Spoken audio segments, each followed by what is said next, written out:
In 2012, ASDA ruled as Britain's bargain king. Now Aldi has dethroned them. Christmas sales just collapsed by 5.8%, and the company faces record low market share, spiraling debt, and a vanished promise of value. How did the supermarket that sold itself as working-class Britain's champion lose everything to the very discount rivals it once dismissed?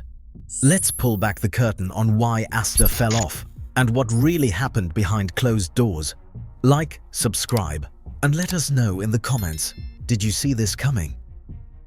ASDA's story began in 1965, rooted in the north of England, where it quickly became a fixture for families looking for honest value and everyday essentials. The green logo was almost as familiar as the Union Jack, and for more than a decade, ASDA held the title of Britain's second largest supermarket.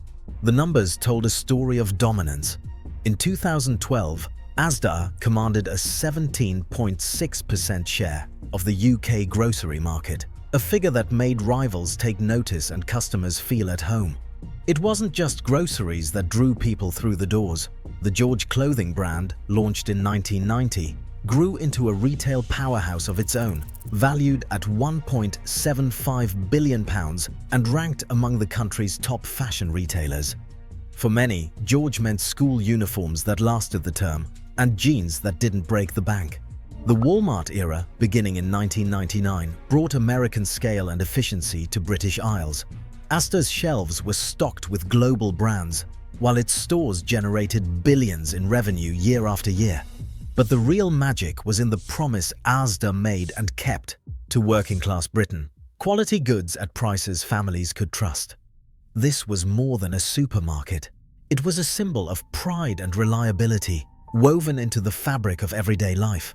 In those years, ASDA wasn't just competing, it was leading the way. Aldi and Lidl, once dismissed as fringe players, doubled their reach in just a decade. By 2024, the two German discounters controlled more than 19% of the UK grocery market, up from 9% a few years prior. Their formula was simple: relentless cost-cutting, limited product lines, and a laser focus on price. For millions of shoppers squeezed by inflation, that was all that mattered. ASDA, built on the promise of value, suddenly found itself 8 to 13% more expensive than these rivals. Each week, price comparison studies hammered home the gap. Customers who once filled ASDA's trolleys now crossed the street to Aldi or Lidl for basics that cost less. The old loyalty was crumbling. In January 2024, ASDA tried to fight back with an Aldi price match campaign, vowing to meet discounter prices on hundreds of items. But the math didn't work. Burdened by higher costs and a complex supply chain, ASDA couldn't keep up.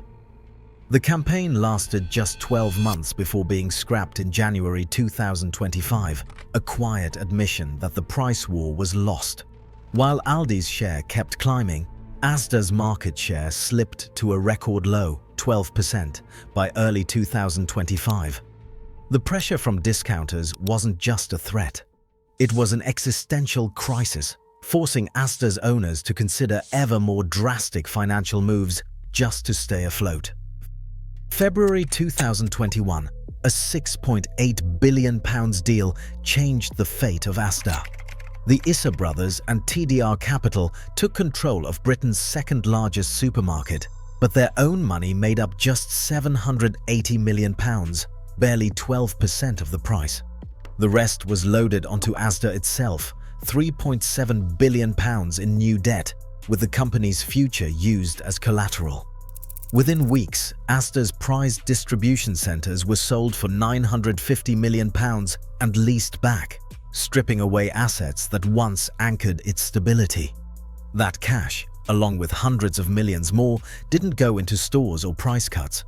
Instead, it funded the takeover and paid out millions in fees and dividends to the new owners: £47 million to TDR Capital, £25 million to the Issa brothers, and at least £392 million in dividends within 2 years. Analysts at Shore Capital sounded the alarm. The risk profile of ASDA has undoubtedly gone up. Under private equity, ASDA went from debt-free to a junk-rated borrower, its balance sheet drained to pay for its own acquisition.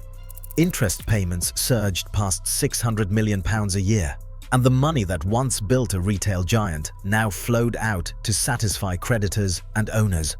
The consequences of this financial engineering would soon ripple through every part of the business.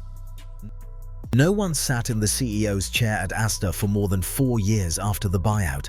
Despite advertising a salary package reaching £10 million, the board cycled through interim leaders and acting executives, but never found a permanent chief to steer the business through the storm. Instead, Mohsin Issa, one half of the billionaire brothers who led the takeover, ran day-to-day operations himself until September 2024. By then, mounting failures and public scrutiny forced him to step back, leaving the company with a power vacuum at the top. The absence of stable leadership fed confusion across the business. Decisions drifted, priorities shifted, and no one took lasting responsibility for the mounting debt or the relentless advance of Aldi and Lidl. Even as the company's finances bled out, over £611 million a year just in interest, there was no single voice to rally staff or reassure anxious suppliers. Chairman Lord Stuart Rose admitted in August 2024, "I am slightly embarrassed by ASDA's performance." The embarrassment was more than personal. It reflected a deep sense of drift at the heart of the company. When Alan Leighton returned as chairman later that year, his verdict was blunt. The previous leadership had ripped the heart out of the colleagues. Without clear direction, ASDA's legendary morale faltered. The leadership void left staff demoralized and uncertain, fueling an operational crisis that would soon spill onto the shop floor.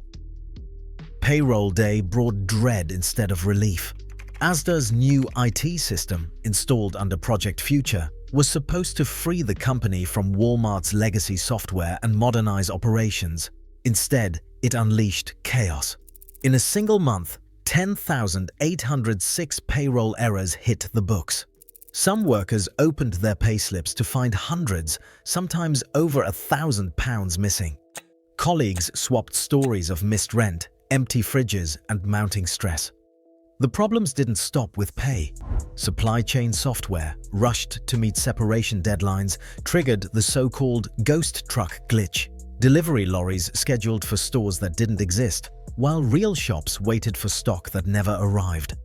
Warnings from staff and IT contractors were ignored as the company raced to cut costs and meet transition targets. The result was confusion on the shop floor and a growing sense among anonymous workers that management was gambling with their livelihoods. Each error chipped away at the trust that once held ASDA together. January 2024 brought a moment that would have once seemed unthinkable. A strike among ASDA store workers, the first in nearly 6 decades. Staff walked out over pay and what union leaders called a toxic culture, their frustration sharpened by months of chaotic payroll errors. GMB, the union representing thousands of employees, put it bluntly, "Debt is up, morale is rock bottom." The tension in the aisles mirrored the pressure in the boardroom, as more than 60,000 workers, most of them women, pursued equal pay claims worth billions. ASDA's hourly wage lagged behind Aldi and Lidl, making it one of the lowest-paying supermarkets in the country. Meanwhile, the humiliation played out in public. Christmas 2024 sales fell 5.8%, the worst festive result in almost a decade. By May 2025, Aldi overtook ASDA in food and drink sales for the first time. Market share collapsed to 12%, a record low, while Aldi surged past 11% and kept climbing. ASDA's credit rating slipped deeper into junk status, weighed down by £611 million a year in interest payments. Analyst Richard Hammond delivered a final blow. ASDA has zero defensible differential, can't beat Aldi on price, can't match Tesco on data. That is a death wish.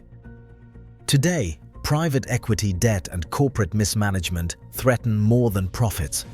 They erode once trusted brands at their core. As discounters rise, the price of lost trust isn't measured at the till. It's measured in every community left behind. What's your take? Share your thoughts in the comments below.